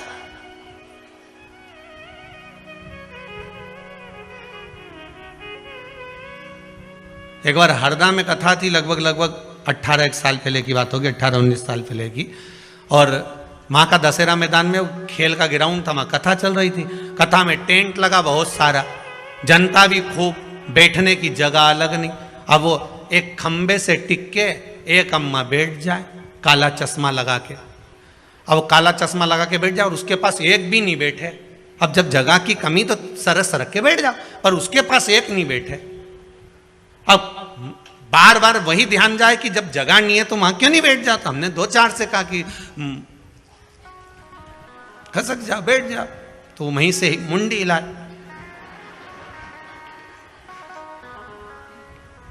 अब भजन करते करते हाथ हिलाते हिलाते फिर बोल दिया, और वहीं से क्या।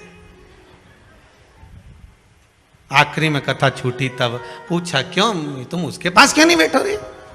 अरे गुरुजी घुर्राटा भरे। अच्छा कहाँ है वे? तो क्या वो आ रही, अभी तुलसी लेने आएगी, बेलपत्र लेने आएगी। वो आई और आई तो हमने पूछा, क्यों माँ तू कथा में सोए, घरे नहीं सोते में ना, यहां सो जाती है? कि गुरुजी माँ तो नर्मदा मैया के 4 नरियल चढ़ाऊं, ऐसे ही 2 बजे से 5 बजे तक कथा हमारी हरदा में होती रहे, वो बहू से पीछा छूटा रहे और यहीं सोती रहो। घरे जाओ तो उनका छोरा छोरी प्राण खाए, कम से कम 2 बजे से 5 बजे तक। अच्छा चश्मे में आंख दिखती भी नहीं कि सो रही। अपन तो सोचे कि ऑपरेशन कराया होगा आंख का, अब अपने कहीं मालूम कि ये सो रही। अपने कौन सा मालूम कि ये ऑपरेशन कराई नहीं है, तो ये ऐसे ही लगा के आई। अब महाराज सुनीति सुनीति है, सुरुचि सुरुचि है। भाव की निर्मलता होगी तो भजन का जो सुख है वो अपने आप प्राप्त हो जाता। मैं पिता की गोद में बैठा था, धक्के मार कर निकाल दिया मुझको। मां कहती है, अगर पिता की गोद में बैठने के लिए रो रहा है, रोना है तो परमात्मा की गोद में बैठने के लिए रो, जिसकी गोद से कोई नीचे नहीं उतरता। मां कहां मिलेगा वो? सर्वस्व, हर जगह। ब्रह्मदेव जब सृष्टि का निर्माण करे थे तब भगवान विष्णु से पूछा था कि आपके पिता कौन है? शिव। मेरे पिता भगवान शंकर हैं। शिव कहां है? शंकर कहां है?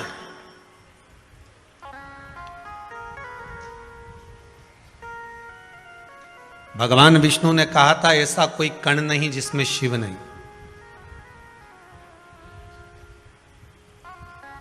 अपने गले की हसली का हीरा भगवान ने चमकाया। उस हीरे की रोशनी जो सूर्य में से निकलकर सामने दीवार पर जा रही थी, उसमें जो एक रेख बन रही थी, उस रेख में जितने कण दिख रहे थे, कभी आप भी प्रैक्टिकल करना, बच्चे लोग कांच चमकाते हैं, उस कांच को दीवार पर लगा दो और वो जो रोशनी जा रही है उसके बीच में आप देखेंगे बहुत बारीक बारीक कण दिखेंगे, बहुत बारीक बारीक। गले के हीरे का जो प्रकाश था, उस प्रकाश की जो रोशनी थी, उस रोशनी के बीच का जो क्रम था, उसमें जो कण कण दिख रहे थे, इतने कण। आप भी प्रैक्टिकल करके देखना, तुम्हारे यहाँ भी धूप आती होगी, छांव आती होगी, तो धूप में कांच रख दो, कांच का उजाला तुम्हारे घर में करो, उसमें जो रोशनी के बीच की जो जगह होगी, उस जगह से उस जगह के बीच में जो प्रकाश जा रहा होगा, उसमें बारीक बारीक ढेर कण हो।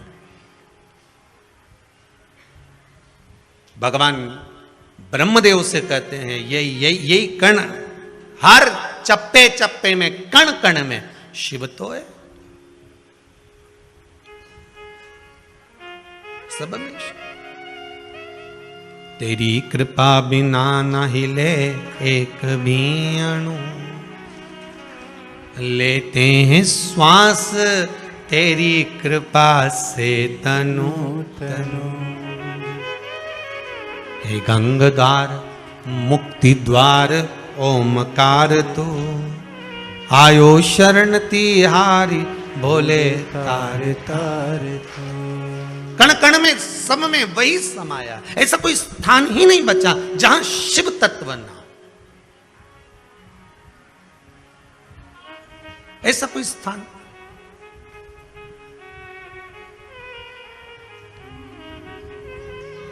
हर जगह पर वही। तेरी कृपा बिना न हिले एक भी अणु।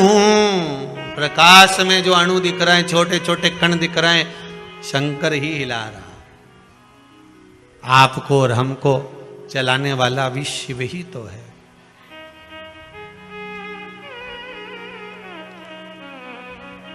शंकर ही तो है। बस इन नयनों में कोई ऐसा चश्मा एक चढ़ जाए ना एक बार, जिससे कुछ नजर नहीं आए, केवल शंकर नजर आए, केवल शिव, उसके सिवाय कुछ भी नहीं। केवल शंकर नजर आए और कुछ चाहिए ही नहीं। और जब हर जगह पर, हर स्थान पर शिव नजर आने लगेगा, तो ये पक्का है कि अब तुम्हारी दृष्टि कोई साधारण नहीं रही है। ध्रुव जी महाराज ने अपनी माता से पूछकर भगवान का तप करा तो ऐसा तप करा कि मैं मंत्र किसका जपूं। पहले तो नारद जी महाराज विचार में पड़ गए कि इसको गुरु मंत्र कैसा दिया जाए, मंत्र भी बड़ा प्रबल होना चाहिए। फिर निवेदन करूंगा, इस व्यास गादी से हाथ जोड़कर निवेदन करेंगे, पानी पियो छान और गुरु करो जान। 50 बार विचार करना तब जाकर गुरु करना। हंसी खेल में गुरु मत कर लेना कि एक जनी ने वो गुरु करा ने बहुत अच्छा है, ने जोरदार है, ने तुम तो बस कपड़ा की दुकान जैसी मत चली जाना कि कपड़ा जोरदार है हो। अगर कपड़ा जोरदार है तो पानी में भिंगो के देख लो। कपड़े वाले से कहना 2 मीटर कपड़ा दे, पहले पानी में भिंगो के देखूंगी, उसकी बात करूंगी। नहीं तो कहीं कहीं का कपड़ा तो अच्छा दिखे, कपड़ा कौन सा बुरा। जरा जाओ तो सही, बाजार में साड़ी लेने जाओ, एक से बढ़कर एक मिल जाए। आज के जमाने में 200 रुपया में ऐसी जोरदार ने पटली लगा कर टांग दी, 200 की सेल।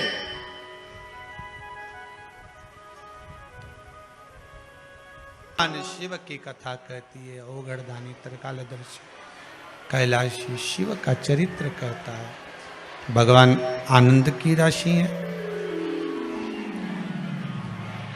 ध्रुव जी महाराज को माता ने ज्ञान उपदेश दिया और ज्ञान उपदेश देकर कहा, हे ध्रुव जी, अगर बैठना है तो परमात्मा की गोद में जाकर बैठ जाओ, जिसकी गोद से कोई नीचे नहीं उतरता। क्योंकि अगर संसार के लोगों की गोद में जाकर बैठोगे तो नीचे उतर जाना पड़ेगा। पर परमात्मा की गोद एक ऐसी गोद होती है जिसके गोद में जाकर अगर मनुष्य एक बार बैठ गया तो फिर जीवन भर नहीं उतरना, जीवन पर्यंत उतरने का काम खत्म। एक बार भगवान की भक्ति को धारण कर लिया,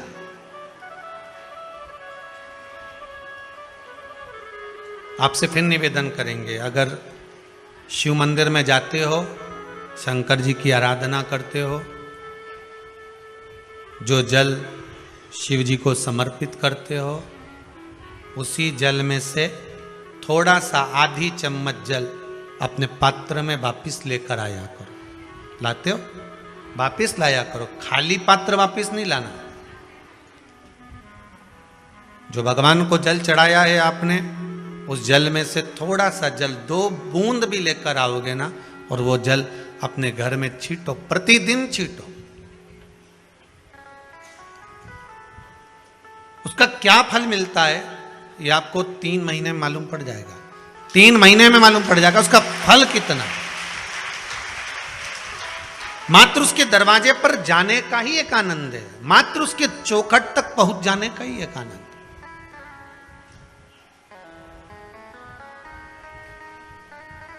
एक माता जी लिख रही हैं पत्र के अंदर कि मेरे दामाद की नौकरी छूट गई थी। अब देखो पत्र ढूंढना पड़ेंगे, एक तो इतने सारे पत्र हैं। किसने लिखा वो खड़ी हो जाओ। ये मेरे दामाद की नौकरी छूट गई थी, तो किसने लिखा पत्र?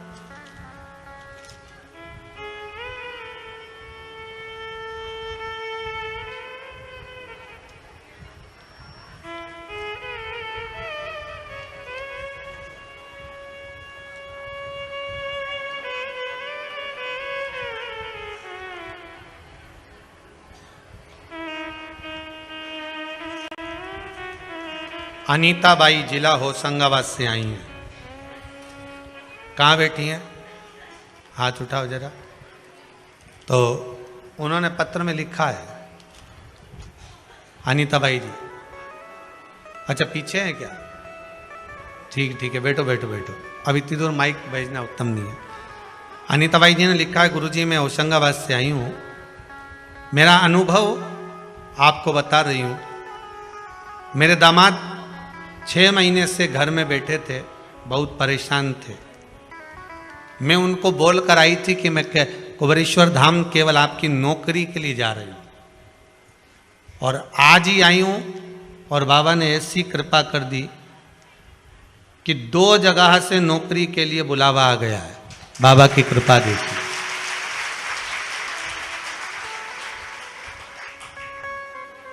मैं लिख नहीं पा रही हूं कि बाबा ने कितनी कृपा करी है। ये वो खड़ी थी पीछे अनिता भाई। बाबा की कृपा कुछ, आपका विश्वास, बस आप थोड़ा सा भी जल अगर शंकर को समर्पित कर रहे हो,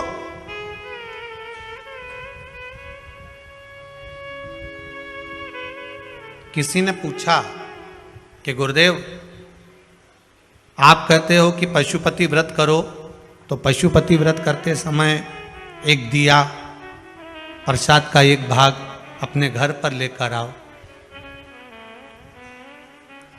पर हम जहाँ पूजन करने जाते हैं वहाँ पंडित जी बोलते हैं कि आप तो सारा सामान यहीं भगवान के लिए दिया लाए हो, तो दिया भगवान को ही लगाओ।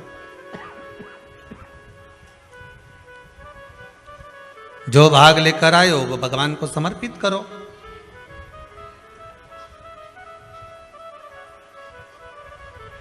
क्या हम क्यों वापिस लेकर जा रहे हैं, उसका भाव क्या है?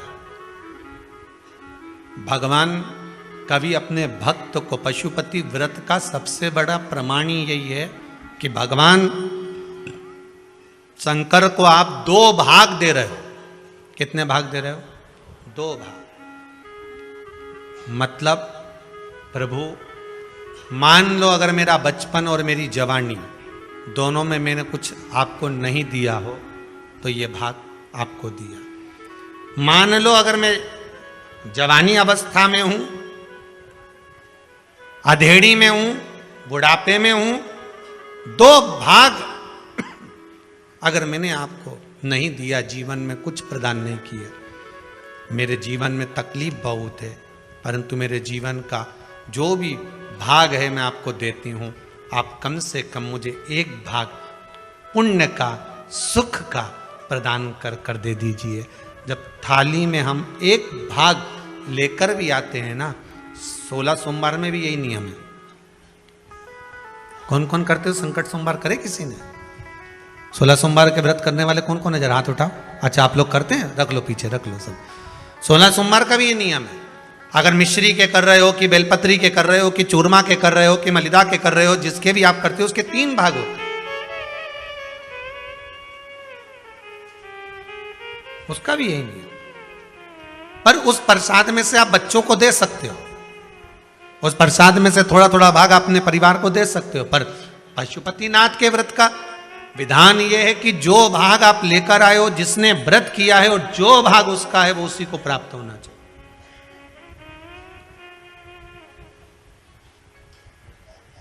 वो उसी को प्राप्त।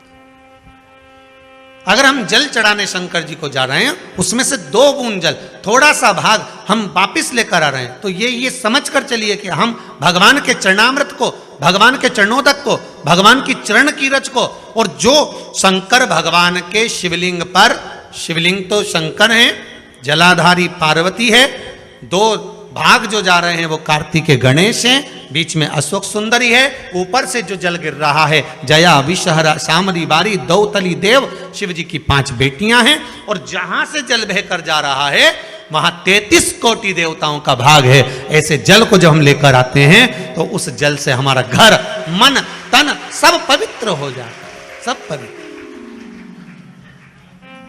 थोड़ा प्रयास करें। हम तो यहां तक कहेंगे अगर व्यापार भी नहीं चल रहा हो ना तो थोड़ा सा 2-3 दिन करके देख लो। अभी तो दिवाली का टाइम भी है, आपको मालूम पड़ जाएगा। 2-4 दिन करने में आपका जाता क्या?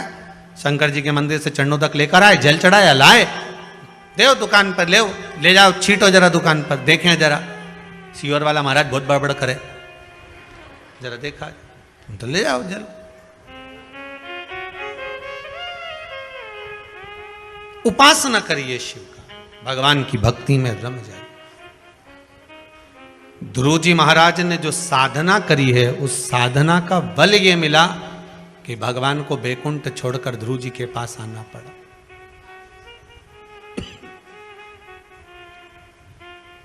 साधना का फल कभी खाली नहीं जाता।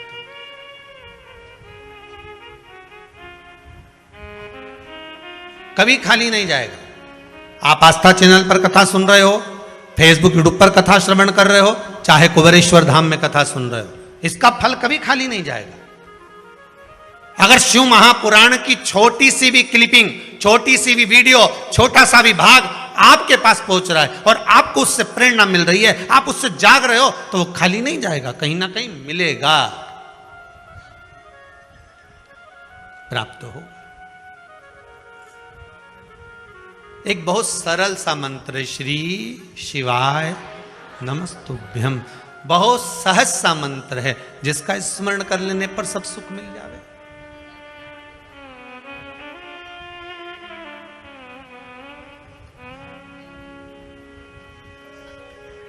महाराज आपका स्मरण है, बस समय पर टेबलेट खाओगे, समय पर गोली खाओगे तो वो असर करेगी, नहीं तो नहीं करेगी। मर जाने के बाद किसी को गोली खिलाओगे तो वो असर करेगी क्या? अब तो निपट गए, पर जीते जी उसको उसका असर आना चाहिए। खिला दिया असर। संसार में आए हो, दुख बहुत सारे हैं, तो शंकर भगवान के पूजन के विधान भी बहुत सारे। दुनिया के लोग इनको टोटका बोलते हैं, पर शिव महापुराण में इसको विधान बोलते हैं। क्या बोलते हैं? विधान।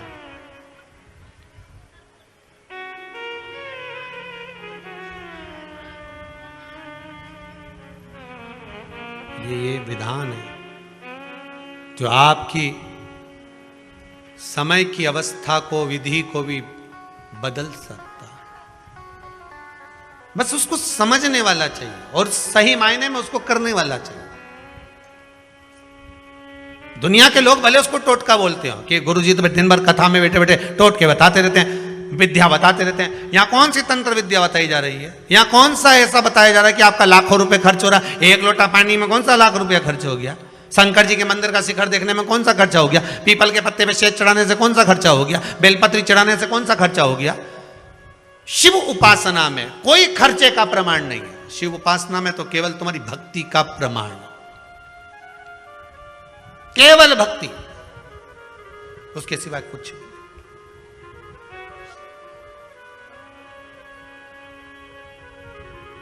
यहां और कुछ है भी नहीं। महाराज ध्रुव जी महाराज ने जैसे साधा, ध्रुव जी ने शंकर भगवान को एक बात बहुत प्रिय है, शिव जी के दरवाजे पर जाओ तो एक बात जरूर कहो, भोलेनाथ मुझे मेरे भाग्य का देना, दूसरे के हिस्से का नहीं चाहिए। किसके भाग्य का चाहिए? मेरे भाग्य। आज के जमाने में दुनिया के लोग दूसरे का भाग्य देखकर चलते हैं। गुरुजी जरा पत्रिका देखकर बताना, मेरे भाग्य में मेरी बेटी के हाथ का धन है कि नहीं? गुरुजी जरा पत्रिका देखकर बताना, मेरे हाथ में मेरे बेटे का धन है कि नहीं? फिर गुरुजी भी ऐसे मिलते हैं, तेरे भाग्य में तो गज केसरी योग चल रहा है, जमीन में से हंडा निकलेगा, तेरे पूरे परिवार में किसी को नहीं मिलेगा, तेरे को ही मिलेगा। गुरुजी जगह बता दोगे क्या? अमावस की रात को आऊंगा।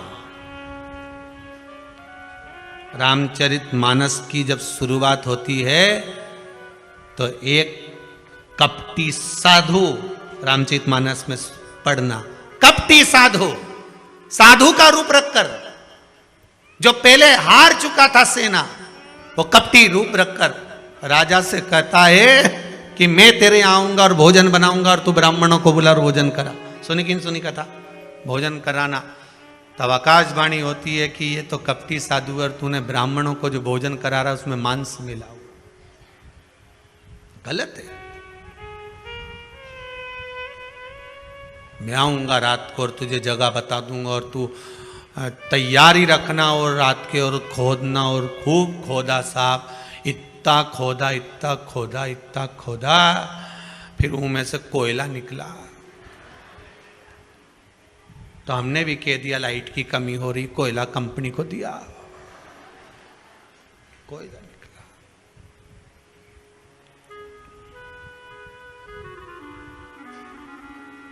गुरुजी भी बोले निकलना था तो माल, पर कोयला हो गया। तो आप तो बोले तो मेरी भाग्य का है, तो खोदने वाला थोड़ी ना तेरा था, तो दूसरा था, बात खत्म। फिर निवेदन है भगवान से कहना, ऐसा गड़ा हुआ भी नहीं चाहिए। तुम में से किसी को चाहिए क्या? हमें गड़ा हुआ भी नहीं चाहिए। और ना हम ये आस लगा कर बैठे हैं कि मेरे बेटे की शादी होगी और बहू आएगी तो बहुत सारा भाग्य का लेकर आए। हमें उसके भाग्य का भी नहीं चाहिए, हमें छोरे के भी भाग्य का नहीं चाहिए, हमें ना बहन बेटी के भाग्य का चाहिए। हमें तो अपने भाग्य का दे, जो मेरी किस्मत का हो वो मेरे भाग्य का मुझे दे दे, बस बहुत है। अग्नि पुराण में लिखा है, ब्रह्मवर्ता पुराण में लिखा है और पद्म पुराण में लिखा है कि एक अकेले मनुष्य के भाग में कितना होता है, कितना लिखा होता है। भविष्य पुराण को उठाकर पढ़ लेना, उसमें भी मिल जाएगा। केवल एक मनुष्य के भाग में, अकेले के भाग्य में कितना होता है, कितना। तो ब्रह्मवर्ता पुराण कहती है 3.5 करोड़ रोम छिद्र मनुष्य के शरीर में होते हैं। अगर एक मनुष्य के मुख से 3.5 करोड़ बार जब भगवान का नाम, एक ही नाम 3.5 करोड़ बार निकल जाता है, तब उसके भाग्य में 3.5 करोड़ का ही धन उसके भाग्य में दे दिया जाता है। पर जपो तो तुम तो जपो तो हो नहीं। और जपना क्या है? एक ही मंत्र। आपसे ये नहीं कह रहे हैं कि तुम 24 घंटा जपो 3.5 करोड़ कर लो, नहीं नहीं। हम तो क्या चलते फिरते बोलो श्री शिवाय नमस्तुभ्यं, चलते फिरते जप लो। छोरा छोरी के पढ़ाओ तब जप लो, नी सुने तब जप लो, श्री शिवाय नमस्तुभ्यं। तुम अब जपो, तुम तो खाते पीते हंसते बोलते गाते जो करो, श्री शिवाय नमस्तुभ्यं या राम राम कृष्ण नाम जो तुम्हारी मर्जी पड़े वो जपो, पर 3.5 करोड़ बार तुम्हारे मुख से भगवान का नाम निकलना चाहिए। पहले भी कथा में कहा, माला माल बनने के लिए सबसे पहला शब्द है माला, फिर बनेगा माल, अर्थात माला जपोगे तब माल आएगा। तो माला माल ऐसे ही हो जाओगे, तुम्हें कुछ नहीं करना है। 3.5 करोड़ बार भगवान का नाम जप कर देखिए। हर व्यक्ति की किस्मत में धन होता है, पर मंथन करोगे तब तो निकलेगा। अकेला अकेला दूध की कीमत कितनी है? 40 रुपए लीटर। बोलो सही है कि गलत है? 40 रुपए लीटर का दूध जब जमा दिया दही बन गया तो 60 का हो गया। बोलो सही है कि गलत है? वही दही का जब मथनी से मथना चालू करा और मक्खन ऊपर आ गया तो कीमत हो गई 150 रुपया किलो। अब वही मक्खन को फिर अग्नि पे तपा दिया, तपाने के बाद घी बना लिया, कीमत हो गई 400 रुपए किलो। वही घी 400 का हो गया, इतना सा 40 रुपए लीटर का। बस मनुष्य भाई है ये तो क्या, हमारा तो कोई काम ही नहीं चले, हमारा तो धंधा ही नहीं चले। भगवान ने मेरी तो किस्मत फोड़ दी, मेरी तो किस्मत ऐसी लिखी, हमारी किस्मत में कुछ भी नहीं लिखा। मैं तो गणित दुखी, मेरी किस्मत में भगवान ने कुछ नहीं लिखा, भगवान ने कुछ नहीं लिखा। ब्रह्मवेत्ता पुराण कह रही है, भविष्य पुराण कह रही है, पद्म पुराण कह रही है, प्रत्येक मनुष्य के भाग्य में करोड़ों का धन लिखा होता है, पर मंथन करेगा तब प्रकट होगा। तो भगवान का नाम जप तो सरी, जपे कुछ नहीं, बस दुनिया के आगे जाके भगवान दुनिया के जितना तो दुनिया के सामने जाके बोले नहीं भगवान ने ऐसा, भगवान तो जप ले। आज से नियम बनाऊंगी मैं भी, और तुम्हें गिनने की जरूरत नहीं है। क्या नहीं करोगे तुम? गिनोगे नहीं, गिनती वो करे। सही है गलत है? गिनती वो करे। तुम तो खाए जाओ, खाए जाओ, पेट भरा जाएगा तो अपने आप मालूम पड़ जाए कि नहीं, दादा अब तुम्हारा जलेबी नहीं खवाई, अब तुम एक रसगुल्ला नहीं खा सकती, अब तुम्हारा बस का है ही नहीं, तुम तो खा लो।